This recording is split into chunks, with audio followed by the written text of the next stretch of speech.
नमस्कार दोस्तों, और इस वक्त की सबसे बड़ी खबर आ चुकी है। महंगाई भत्ता को लेकर फाइनल डिसीजन आ चुका है और इसी के साथ ही साथ पेंशन में भी कई बड़े बदलाव किए गए हैं, जो कि हर किसी के लिए जानना बेहद जरूरी है। महंगाई भत्ता और पेंशन को लेकर बहुत ही बड़ी खबर है, जो कि सभी केंद्रीय कर्मचारियों और राज्य कर्मचारियों और पेंशनरों को जानना बहुत ही जरूरी है। इससे पहले बहुत ही बड़ी खबर आ रही है, जो सभी केंद्रीय कर्मचारियों के लिए जानना बेहद जरूरी है। नौकरी के 30 साल पूरे होने पर जनहित में समय से पहले रिटायर किए जा सकते हैं केंद्रीय कर्मचारी। सरकार ने स्पष्ट किया नियम।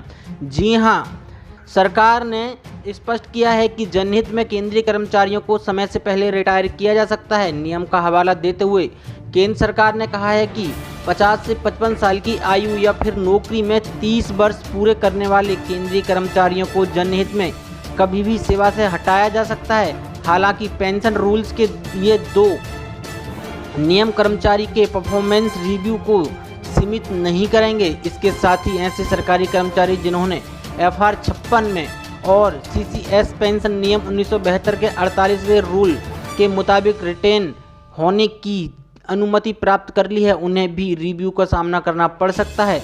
टाइम्स ऑफ इंडिया ने सरकारी सूत्रों के हवाले से अपनी रिपोर्ट में लिखा है कि नए नियमों का उद्देश्य फंडामेंटल रूल 56 JI और CCS पेंशन नियम के 48वें नियम के संदर्भ में पहले जारी ऑर्डर की व्याख्या के स्पष्टता को खत्म करना है। उस आदेश में कहा गया था कि सरकारी कर्मचारी का परफॉर्मेंस रिव्यू 50-55 वर्ष की उम्र या 30 साल की नौकरी करने के बाद किया जाएगा। इसके बाद जनहित में निर्णय लिया जाएगा कि उसे नौकरी पर रखा जाए या रिटायर किया जाए। एक अधिकारी ने बताया कि 28 अगस्त के OM इंस्ट्रक्शन का उद्देश्य व्याख्या में किसी भी प्रकार की अस्पष्टता को खत्म करना है, चाहे वह सरकारी कर्मचारी के परफॉर्मेंस रिव्यू के संदर्भ में हो या फिर समय से पहले रिटायरमेंट के बारे में। संदर्भ में अधिकारी ने यह भी स्पष्ट कर दिया कि ताज़ा DOPT ऑफिस मेमोरेंडम में कोई नया नियम नहीं है।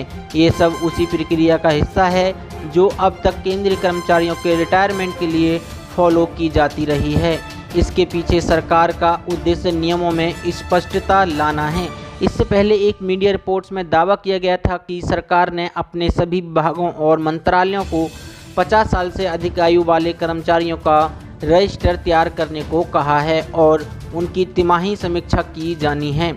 यदि समीक्षा में इन कर्मचारियों का कामकाज संतोषजनक नहीं पाया जाता है तो उन्हें समय से पहले ही रिटायर कर दिया जाएगा। साथ ही कर्मचारियों के लिए एक और बड़ी खबर निकल के आ रही है। रेलवे के लाखों कर्मचारियों से जुड़ी खबर है।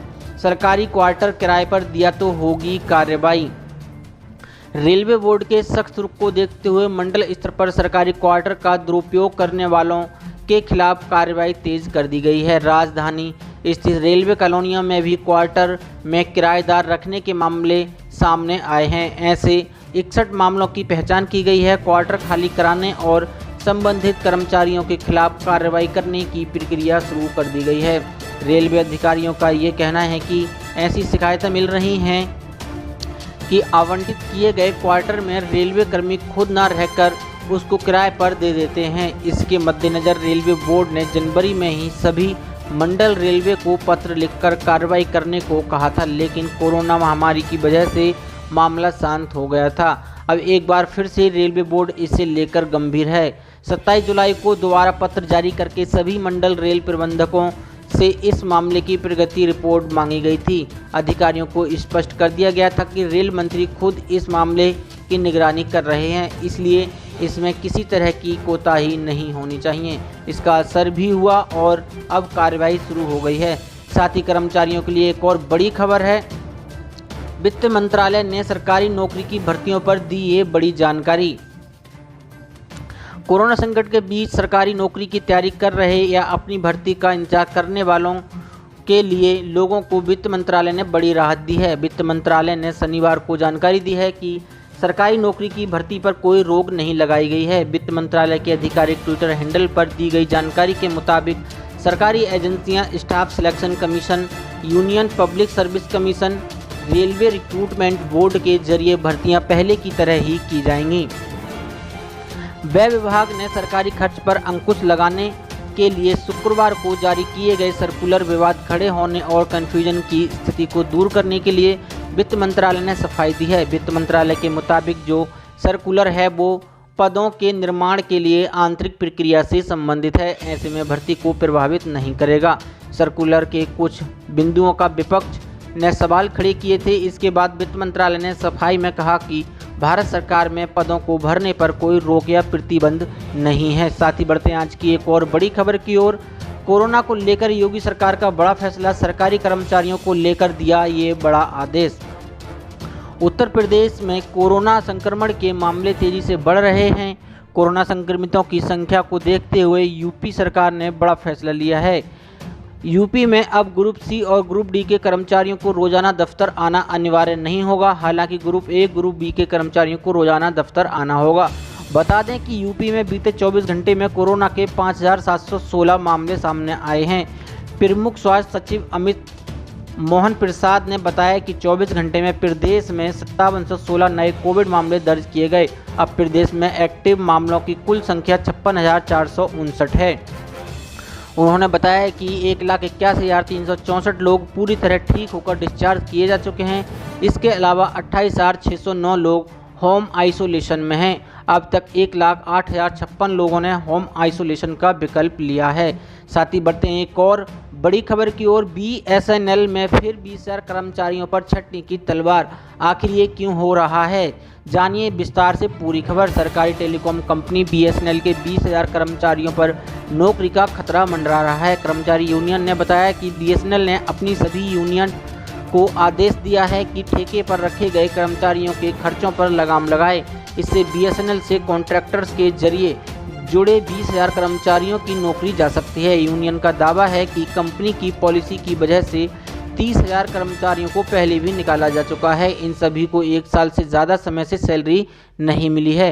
1 सितंबर को BSNL ने अपने सभी चीफ जनरल मैनेजर्स को चिट्ठी लिखकर कॉन्ट्रैक्ट वर्कर्स के खर्चों में कटौती करने का आदेश दिया था, जिसमें कॉन्ट्रैक्टर्स के जरिए लाए जा रहे लेबर्स में कटौती करने को भी कहा गया था। चेयरमैन ने साफ कहा है कि इसके लिए वो एक साफ रोड मैप तैयार करें। उन्होंने कहा कि ज़्यादातर सर्किल में क्लस्टर वेस्ट काम शुरू होने के बाद ठेके पर रखे गए हाउस कीपिंग, सिक्योरिटी जैसे स्टाफ की ज़रूरत नहीं है। यूनियन ने BSNL के चेयरमैन और मैनेजिंग डायरेक्टर PK पुरवार को एक चिट्ठी लिखकर कहा कि स्वैच्छिक सेवानिवृत्ति BRS लागू होने के बाद कंपनी की वित्तीय सेहत काफ़ी खराब हो चुकी है। कई शहरों में कर्मचारियों की कमी की वजह से नेटवर्क में गड़बड़ियां काफ़ी बढ़ गई हैं। यूनियन ने कहा है कि BRS के बाद भी BSNL अपने कर्मचारियों को समय पर वेतन नहीं दे पा रही है। यूनियन ने कहा कि पिछले 14 माह से भुगतान नहीं होने की वजह से 13 कॉन्ट्रैक्ट वर्कर आत्महत्या कर चुके हैं। स्वैच्छिक सेवानिवृत्ति स्कीम BRS 2019 में 79,000 कर्मचारियों को घर भेजा जा चुका है। आपको बता दें कि BSNL MTNL के लिए पिछले महीने सरकार ने 79,000 करोड़ रुपए का रिवाइवल पैकेज मंजूर किया था। इसमें घाटे में चल रही दोनों कंपनियों का विलय शामिल है। इसके अलावा कर्मचारियों के BRS के लिए भी कहा गया है। सरकार ने अगले 2 साल में कंपनियों को मुनाफे में लौटाने का लक्ष्य रखा है। ऐसी बड़ी खबरों को देखने के लिए हमारे चैनल को सब्सक्राइब करें और वीडियो को लाइक शेयर जरूर करें। धन्यवाद।